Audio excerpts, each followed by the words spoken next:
কলকাতার college street স্থানীয়দের দ্বারা জনপ্রিয়ভাবে বইপাড়া, বুক কলোনি ডাকনাম। 1.5 কিলোমিটার জুড়ে বিস্তৃত কলেজ স্ট্রিট বিশ্বের সবচেয়ে বড় সেকেন্ড হ্যান্ড বইয়ের ভাণ্ডার এবং ভারতের বৃহত্তম বইয়ের বাজার হিসেবে গর্ব করে, যা খুব কম দামে পাওয়া যায়। কঠিন দর কষাকষি করেও খুব সস্তায় ভালো বই পাওয়া যায়।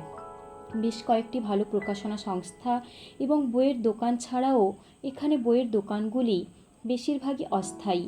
এই স্থানটি ভারতের বেশিরভাগ নামকরা শিক্ষা প্রতিষ্ঠানের আবাসস্থল, যেমন Kolkata medical college, presidency college, hare school, Hindu college, Kolkata বিশ্ববিদ্যালয় এবং সংস্কৃত কলেজ।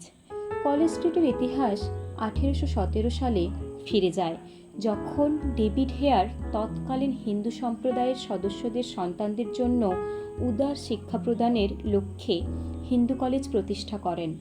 কলেজটি 20 জন স্কলার নিয়ে প্রথম গুচ্ছ ছাত্র হিসেবে শুরু হয়েছিল।